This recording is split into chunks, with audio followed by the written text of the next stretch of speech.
नमस्ते अस्तु भगवन् विश्वेश्वराय महादेवाय त्र्यम्बकाय त्रिपुरान्तकाय त्रिकालाग्निकालाय कालाग्निरुद्राय नीलकण्ठाय मृत्युञ्जयाय सर्वेश्वराय सदाशिवाय श्रीमन्महादेवाय नमः।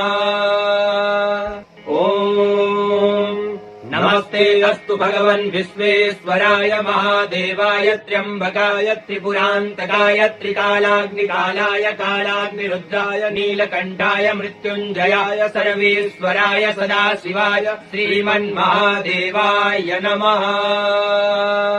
ॐ नमस्ते अस्तु भगवन् विश्वेश्वराय महादेवाय त्र्यम्बकाय त्रिपुरान्तकाय त्रिकालाग्निकालाय कालाग्निरुद्राय नीलकण्ठाय मृत्युञ्जयाय सर्वेश्वराय सदाशिवाय श्रीमन्महादेवाय नमः।